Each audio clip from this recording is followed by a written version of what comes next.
Hi, this is Jim Lobaito. I'm the president and founder of a company called Performance Group. You're listening to the podcast version of a program that originally aired on BizTalk Radio Show. I started BizTalk so you can have access to today's leading experts about growing your company and yourself. BizTalk is produced by Performance Group, which is in the business of helping the leadership of growth-oriented companies realize their potential. We do this by working with their sales force and helping those individuals discover and develop their unique abilities, and then align those abilities with their opportunities. That's why we're known as a Salesforce development company. I hope you enjoy this podcast. On our program is Dan Caramanico. In 1986, Dan Caramanico and Marie McGuire founded Caramanico McGuire Associates Incorporated with the goal of facilitating dramatic financial success in organizations by optimizing their selling solution. As Salesforce development experts, they have helped hundreds of companies and thousands of salespeople improve their sales management systems and selling processes to get ever-increasing results with less effort and energy. Sounds like a good plan. Together, they have nearly 50 years of experience and bring a unique perspective to sales consulting. Dan, welcome to the program. Thanks, Jim. Glad to be here.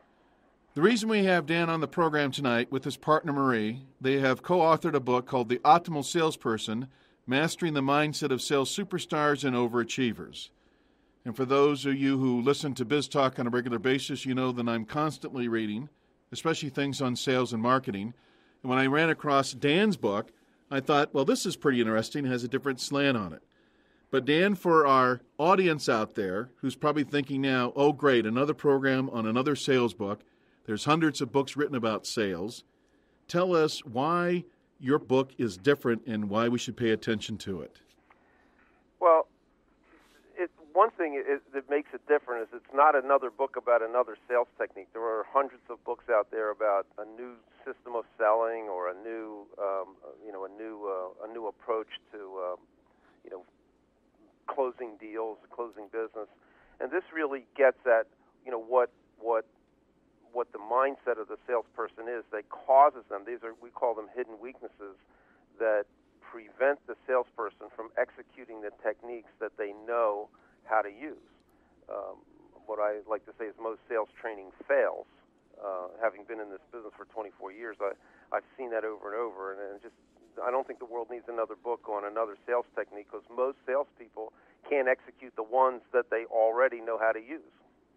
In your book, you make some pretty bold claims in terms of why we should read it. You talk about how you're going to turbocharge your motivation. You talk about how to avoid cold calls and get introduced to the ideal prospect. Mm-hmm. You talk about how to become a better closer by changing your mindset. And those are just three of a half dozen or so claims that are out there. I picked those three because those tend to be the three things that people struggle with the most.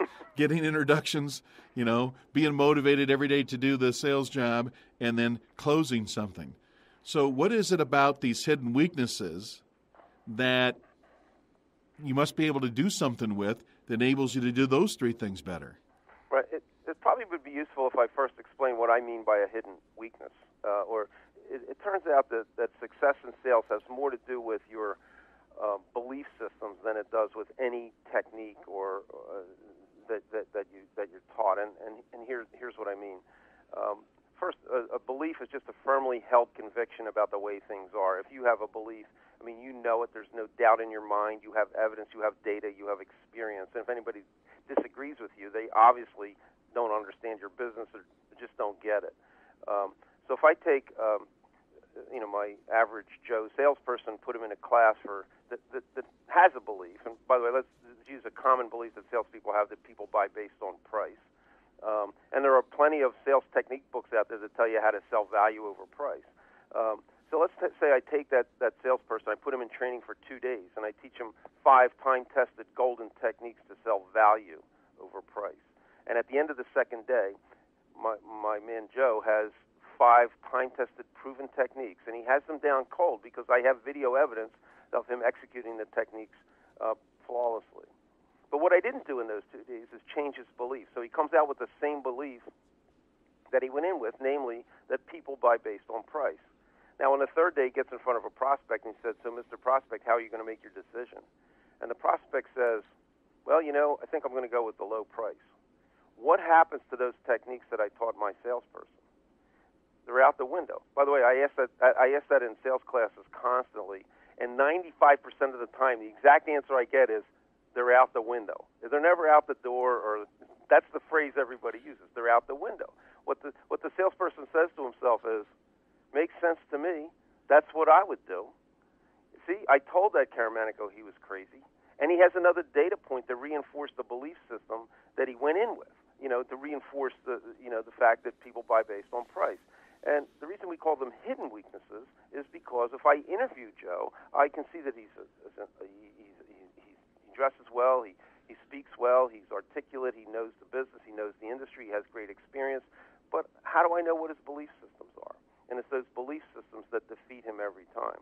So what you're saying is that those things really cripple or block or prevent a salesperson from executing what they've been trained to do or feel they should be doing. Exactly. And those things, you picked the introductions. My belief is that it's easier to get an introduction than it is to get a referral. And yet salespeople generally, the ones I work with, before I, go through the process, they don't understand that. That's not their belief. They say, why would anybody go to the trouble of picking up the phone and call and introducing me? Why wouldn't they just give me the name, right? They don't understand why anybody would do that until we go. So until I can change the belief, that teaching them a technique isn't going to help. Dan, you've been doing this consulting business for, like you said, 24 years plus, and obviously had some experience before you started your own company. At what point did the light bulb go off for you and say, I'm training the wrong way, I'm doing the wrong things, this simply isn't working, and there's got to be a better way? Let's go back in that moment and share that with the audience. Okay. Well, I started out training, and back when I first started, most of my clients were individuals. Now they're mostly corporate, but I would get a group of people and start taking them through the process, and we focused almost exclusively on technique. Why do people buy, and what to say, and how to say it, and who to say it to. And so I'd have a group of 10 people, and I'd go through this process, and 2 or 3 of them would get it, and they'd go out and they'd have great success. I mean, they multiply their income by double, or they'd have significant increases. And then 6 or 7 of them had no change whatsoever.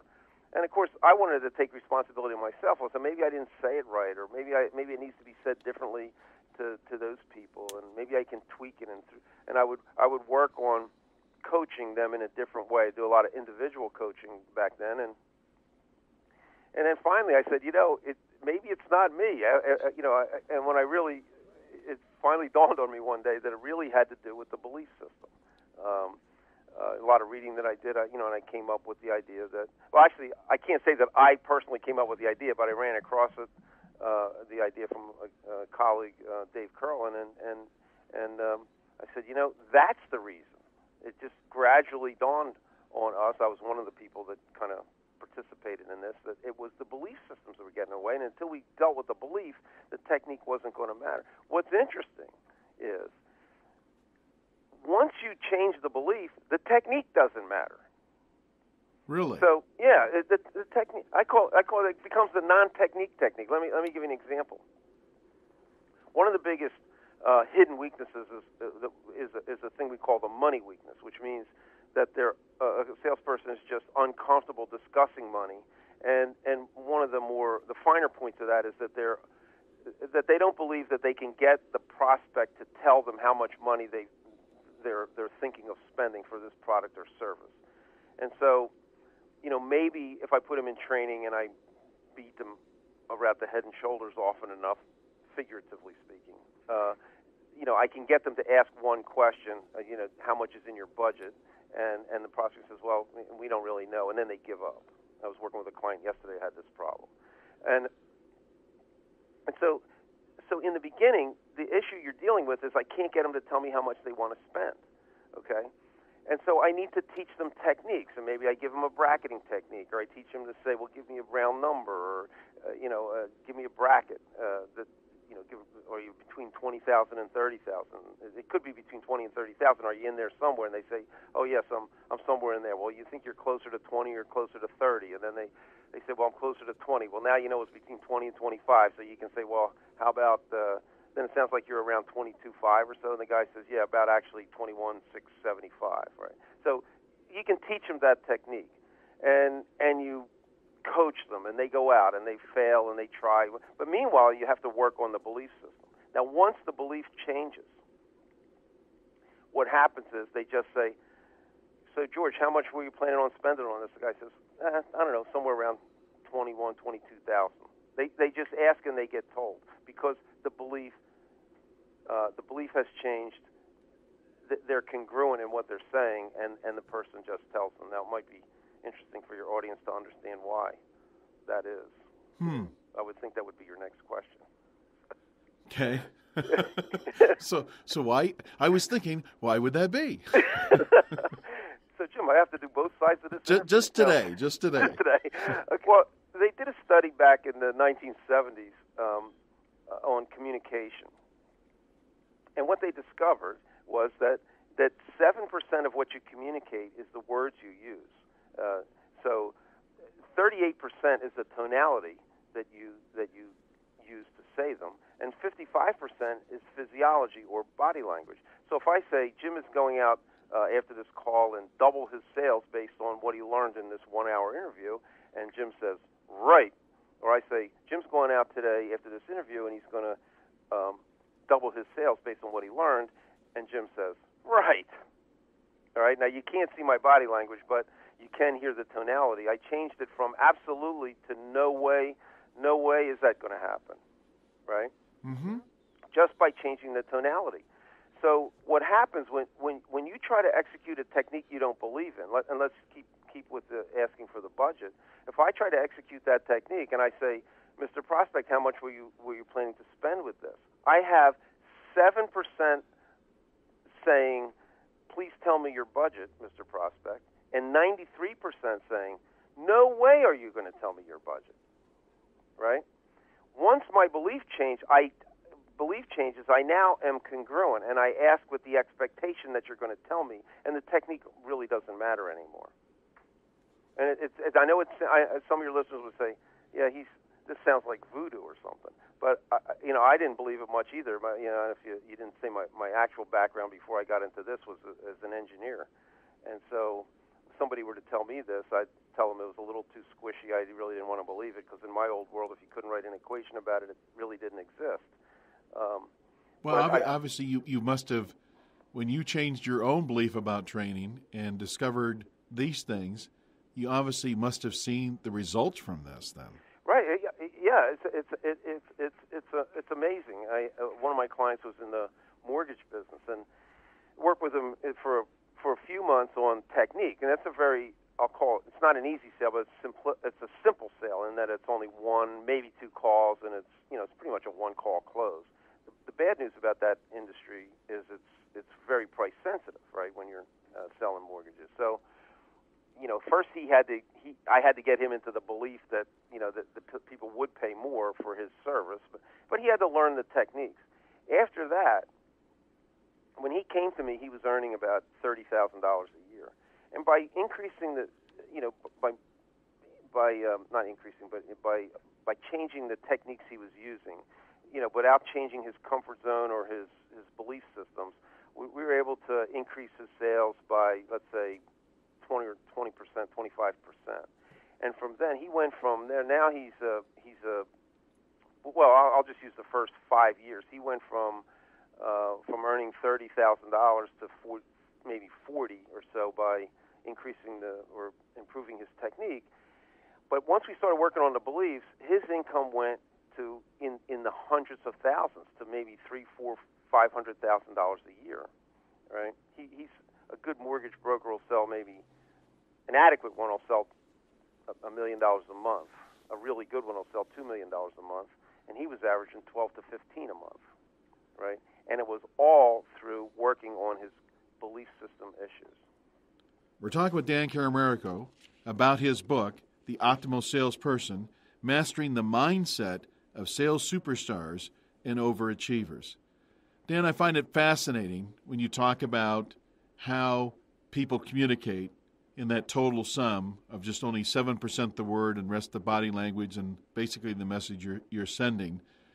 So if our audience believes that what you're talking about actually does work, and they want to change some of their beliefs that may be holding them back from selling, how do you go about that? Is that explained in your book? Yes. There's what we do in the book is describe what each of the major hidden weaknesses are. We do all the attributes of the optimal salesperson. You alluded to a couple of them. Actually, you hit in three separate areas. When you said motivation, that's the desire. People have to have desire and commitment. They have to have the desire to get to the goal, right? So they really have to want to improve themselves. It just can't be a nice to have. They have to really want to get to that goal. They have to have a passion for it, because overcoming these hidden weaknesses is not something you just go to class, learn about it, and it's done. You have to really put energy into it, because you didn't just wake up when you were 21 and decide to have these beliefs. They're sort of like hardwired in. It's a little bit like in the computer world. You're changing the operating system. You can download a piece of software, like if you use Microsoft products. You download something and you're using Windows, and it pretty much works. You don't have to worry about it. You can change software, and that's pretty easy. But if you want to suddenly change operating systems, that takes some effort, right? If you want to go from Windows to Apple, that's a whole different deal, or Unix or something. So it's a little bit like that. So you have desire and commitment on one side. When you talked about the introductions, that was really a technique issue, right? A sales process issue, or a interpersonal skill, if you will. And then you have these belief systems that you have to overcome, and it's that you need to have that energy to put into overcoming those weaknesses. So it sounds to me that your book is really written for the sales professional that knows they could be doing better, but really don't know why they're not getting better, and is committed to, I guess for lack of a better word, being a professional salesperson. Right. They have to be committed to it, and to being professional, and committed to being better. And then if they've tried a lot of other things, like they've read the technique books, and if they read them and say, okay, if they read the technique books and there's all these testimonials about how these techniques work wonders, and maybe their colleagues read the same book and have tremendous increase in their sales, they read the book and they're skeptical about the technique. What's happening is their belief systems are getting in the way. And if they think, wow, this technique should really work, and then they go out and they try to execute it, right? They find out that it doesn't work. Well, it's probably not the technique's fault. It's probably one of your belief systems, or one of your other hidden weaknesses is getting in the way. So what we do in the book is identify what these hidden weaknesses are. We identify all the attributes, but one of the major parts of it is identifying those major hidden weaknesses. Another one is like need for approval, which means, I'm more worried about whether the prospect likes me than whether or not he's willing to do business with me. So if I'm more worried about whether you like me than you want to do business, then I won't execute any technique which I perceive to be aggressive, right? Mm-hmm. And which ones do I perceive to be aggressive? The ones that violate my belief systems. So if I don't believe it's appropriate to call on anybody but a purchasing agent, if I tell you that you should call on the operations manager instead of the purchasing agent, you're going to think that's an aggressive technique. And if you have need for approval on top of that, you don't want to aggravate the purchasing agent, so you won't use the process that I'm espousing here. So we tell them what these belief systems are and how they affect you. And then in the second half of the book, we tell them, okay, this is how these weaknesses affect calling at the top, and this is how they affect getting referrals, and this is how it affects closing. And so we show you how to get rid of the belief system, and first of all what it is, how it affects you, and then how to get rid of it. So if you're frustrated, that's when you would you would turn to this. If you tried a lot of other things and it didn't work, this will probably explain why. Let's go back in your own career. You have an engineering background, right? Yep. That you said earlier on the program. How did you go from engineering to sales consulting? They seem like to be diametrically opposed. I know. I could never. As soon as somebody finds out those two things, that's immediately the first question that comes up. They always want to know, how did that ever happen? And basically, it happened because I wanted to be a project manager. So I worked really hard. I went and got a master's degree, and actually a couple of master's degrees, and went to management and convinced them they should. That was my first sale. Convinced them they should make me a project manager, because what I really wanted to do was manage people and projects, right? Right. Well, what I didn't know that in the engineering business, the project manager spends half his time selling. You're expanding the project you're on, and you're the saleable commodity. So I was spending half or more than half of my time, in sales situations, and so. I took my $2 million project that they put me on, and the fee was $2 million, and by the time I was finished, it was $6 million. So they said, well, he's pretty good at this, and there was a couple other situations like that. So next thing you know, I'm in the sales department. so I didn't know who I had aggravated one day when they told me I was going to be in the sales department. But you didn't see it as a promotion then? Yeah, it didn't look like a promotion to me. But then I turned out I liked it. And actually, one of the things they did, they sent me to sales training, and I came back from the training, and I said, okay, it was nice, it was entertaining, but boy, I don't know if I could do any of that stuff. It all sounded like it was, random collection of things to say, none of which I could ever see myself saying. And that was my own beliefs playing through. So then I spent a lot of time in my early sales career just working on overcoming those belief systems. I tell people I'm an expert in helping people overcome all these hidden weaknesses because I had every one of them myself. Looking back, knowing what you know now, what difference would it have made in your career about these hidden weaknesses, what I'm referring to? If you had read your book going back in that time, what difference would it have made? It would have shortened my growth curve dramatically. I'm talking by cutting it by a factor of maybe 4 or 5. Because I was always working on the wrong part of the problem, I was always until I figured out what the belief systems were and overcame them. And here's a phenomenon that you'll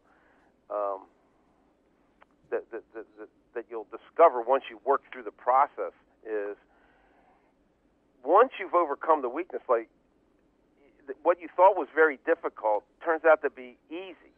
Right, and look, I think everybody already has this experience in their background. There's probably something in your past, whether it's a hobby or a sport or something, where it was very difficult, but through practice and what have you, and then it became just sort of easy. It just automatically happened, and that's why we say that with effortlessly. Once you've mastered the mindset, then you can get higher production with less effort. Because you're not fighting those, you don't need the energy.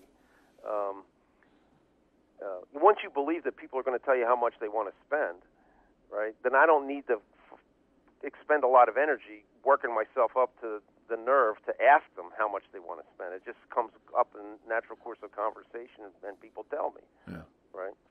So it would have made a huge difference.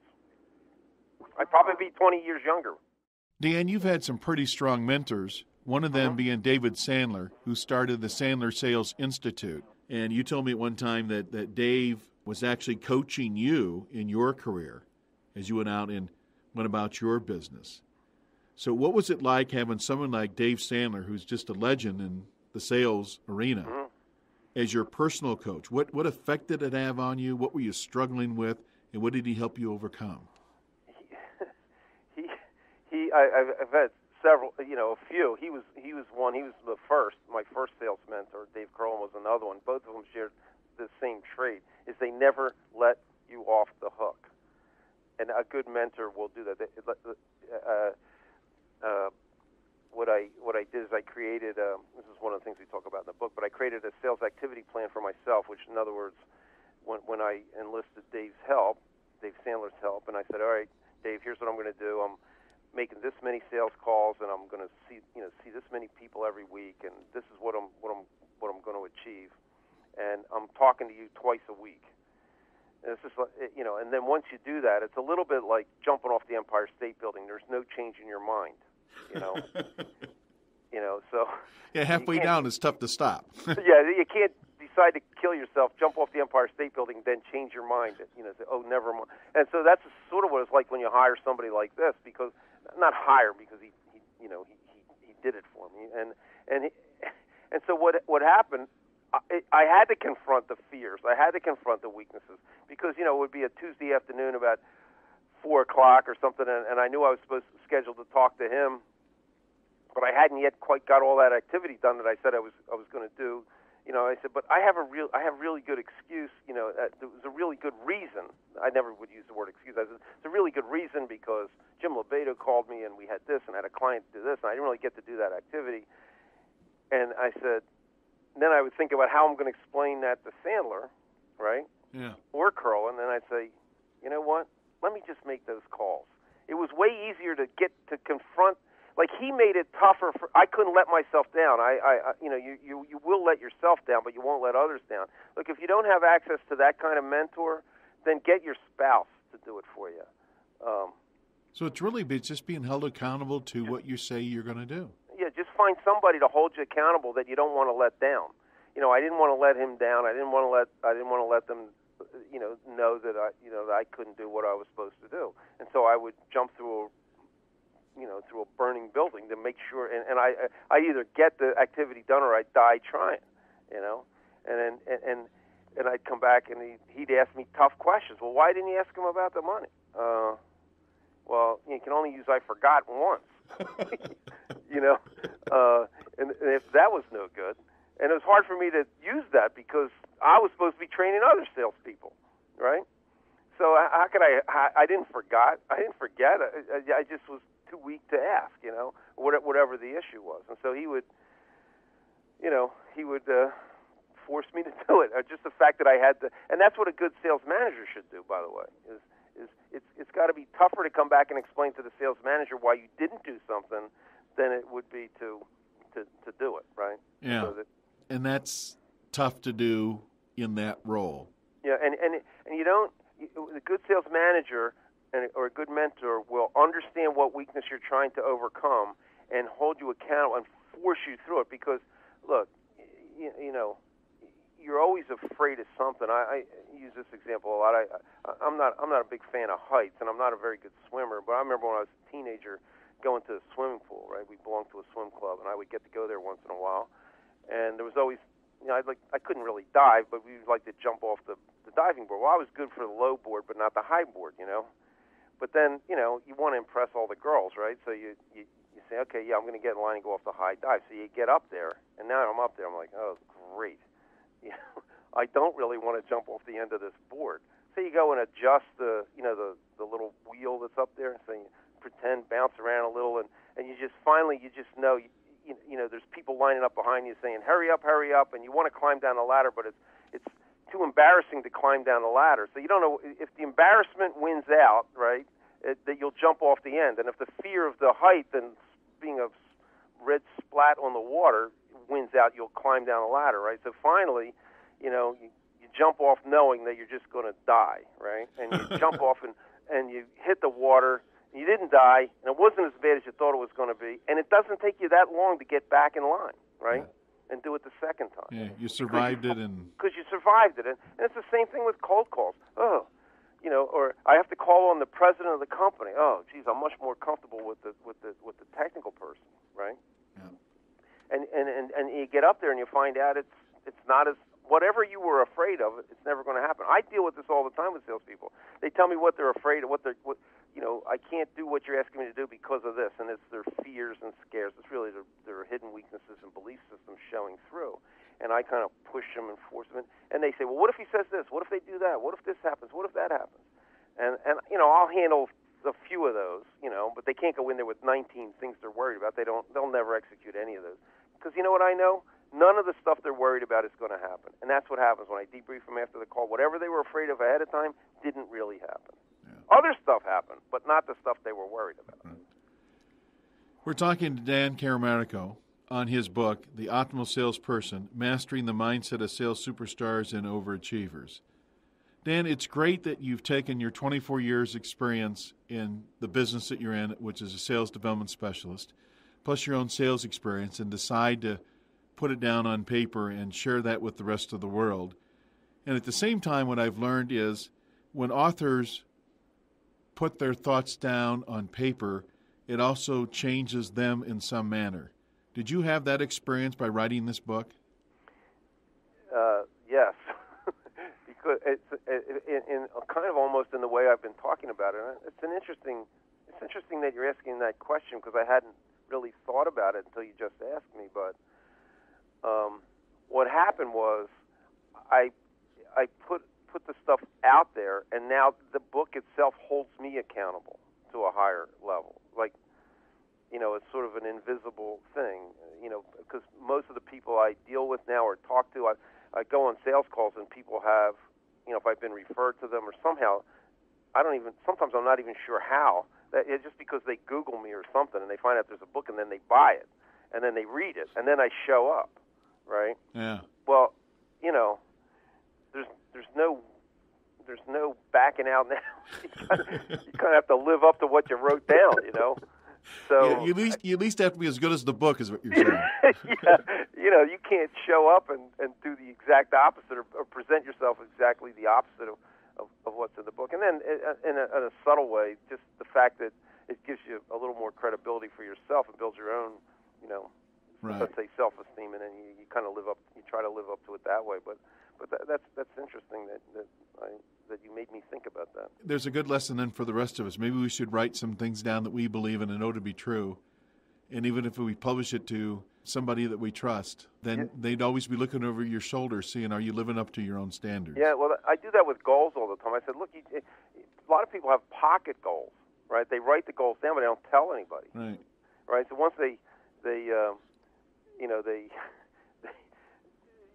just put it in their pocket, and if they don't hit it, it's not a big deal. But if they tell people that I'm going to hit this goal, right, then it puts a little more pressure on them. Dan, is there one question I should have asked you that I haven't asked you? There's a couple I wished you hadn't, but no, I'm just kidding. I think you hit all the major points. You did ask me one thing I successfully avoided answering. However, you asked me about the introductions piece. We didn't spend any time talking about that. I will say that's the one sales technique thing that's in the book. Right? Okay. And it's a process for how to get introductions, and I call it introductions on purpose. Some people get an introduction. We talk about how to set up a network of people that is going to introduce you to the right people at the right time in the right way. Wow. So that it happens on a regular basis. Wow. And that can catapult you to another level. Okay. If people are interested in your book, I know you have a website. Would you share that with our audience? It's www.optimalsalesperson.com. And if they go to optimalsalesperson.net, they can get a 1-minute sales tip. Sometimes it's on a self-limiting belief, and sometimes it's on a technique. I think more than half of them are on the belief system issues. And if they go to .net, they can sign up to get those 1-minute video emails. Great. They're free. The book is The Optimal Salesperson, Mastering the Mindset of Sales Superstars and Overachievers. Dan, thanks for being on the program. Thanks, Jim, for having me. This or other BizTalk podcast may be downloaded by visiting our website at www.biztalkradioshow.com, or you can subscribe to BizTalk through iTunes. If you want to learn the strategies how to take your sales force to the next level, you can contact the Performance Group at 800-550-9509, or visit us on the web at www.pmgllc.net.